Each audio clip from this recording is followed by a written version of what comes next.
Alright, hey there Prox Gaming Crew, and this is Proxify here, and we're back for some more of the Paper Mario that's out here during the Nintendo Switch. If you did miss out during the last one, well, we just went and did some more sleuthing around within the Accessories Press, and we were able to go and find all the different items. Now we had to go and deliver back to some of the different people that were around within the actual said train.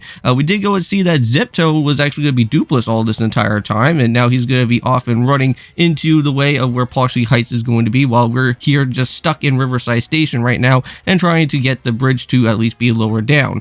Now we are going to have to be picking up with the new upgrade here for this episode for today, and that is going to be for the Ultra Boots. And once we actually do go and get this set Ultra Boots, at some point later on down the road, we can go and be able to get the last of the actual main upgrades that we do need for Mario, which that will have to be, of course, within the Ultra Hammer, which that will be a very nice upgrade to have, because then I believe at that moment in time when we go and pick up with that last upgrade, we can actually go and pick up with the other missing different star pieces that we haven't really got from before, and I believe we can actually go and return all the way back to Hooktail's castle for that other said star piece that is basically missing out here, because I'm pretty sure we went and got all the star pieces within Hooktail Castle except for that one, which you actually do need the Ultra Hammer for.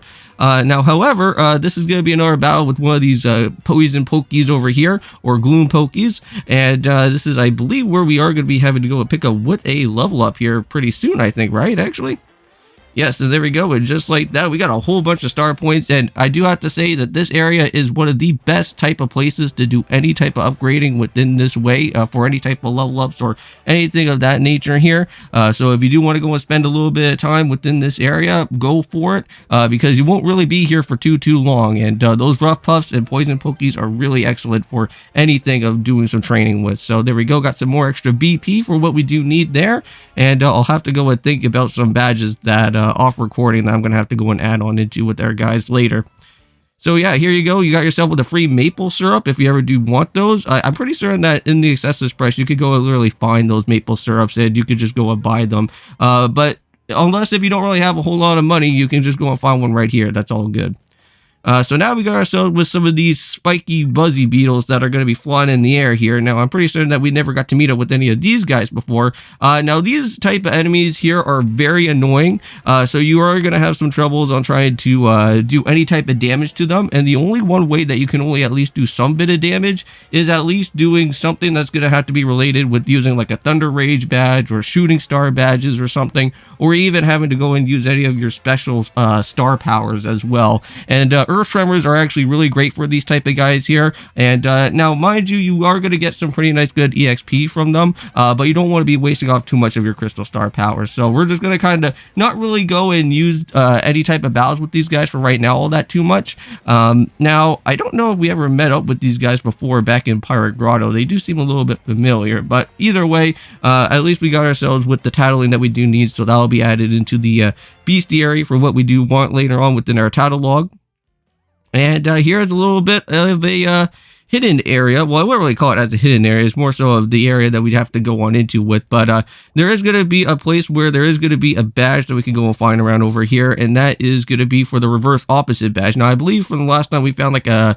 Yeah, this is a PFD down badge. But last time we found a P down and then something up badge from before.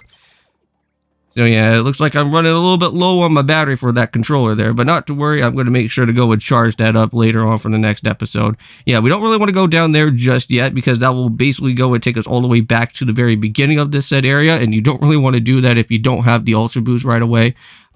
So yeah, come back to this room a little bit later. We can't do this for right now within the elevator key of grabbing it, but we do have to go and battle out with some of these Goombas. Now, these Goombas are really easy. If you haven't went and battled out with the said Goomba before, these are the Goombas that we went and met up back over in the, I think around within, just before going to Hooktail's castle and stuff. So these guys are very common enemies, and they can get themselves completely destroyed in no time, since we're already like pretty high level.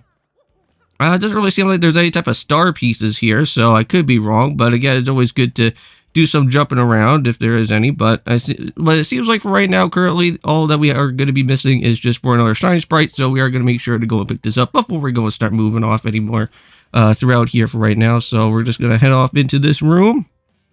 And here it is. This is where the Ultra Boots are. Now, if you see all those little tracking marks on the ground there, that's kind of like a nice, good little leeway into basically telling you that that's how you're supposed to be able to go and do the jumping within those type of pipes there. And now Toadette's going to go and give us a little bit of a handy-dandy feature to at least go and tell us how all the Ultra Boots are going to work. And now, since we actually do have the highest of the boot upgrades, we should at least be able to do quite a significant amount of damage to any type of enemies that are going to be there. Yeah, I think before when we were able to do our spin jump, we actually did around like, I think roughly like 6 or 7 type of damage. And then now here with the Ultra Boots, we could do a little bit more than that. So here we go. Let's just try a little bit of some, doing some scaling around like Donkey Kong here, like the DK King of Swings, which that should at least be one game that I should go and try out one of these days, is one of the DK King of Swing games. I don't know if I should do it on the Game Boy Advance or if I should do it on the DS. I think the DS one is actually somewhat pretty fun. But the controls are a little bit wonky because, like, I'm pretty sure it kind of works around in the same as that type of way of, like, the Game Boy Advance, where you kind of have to use your R and L buttons to actually climb around with the other different set platforms. But, however, let's go and see if there's anything else that is going to be around here. Doesn't really seem like it. Alright, and after a little bit of time and doing our first of many jumping, well, we could just go and head all the way over here, and it looks like we got ourselves with the elevator key. So all we have to do now is just use our special Ultra Boots jump, and I think by that time we'll get the elevator key, and then for the next episode we'll just head right on into there. And there we go, and just like that, I believe we actually got the key right now. And also, too, can't forget that you also do need to use your special hammer to go and smack down any of those locked areas. I'm pretty certain I think you could do that there for a creepy steeple. I just don't think I was able to break it down right away yet. But here it is. So now we're all the way back up to our main particular part right now. And mind you, there is no other enemies for right now, since we already went and knocked out with everybody out here so far. And I think with that being said in mind, we're going to end off the episode out here for today. So thank you guys so much for going and checking out here with Paper Mario and the 1,000-Year Door here on the Nintendo Switch. For the next episode, we will go and be meeting up with the Smorgs, and that will be starting off the boss battle pretty soon from here. So see you guys then, and of course, peace.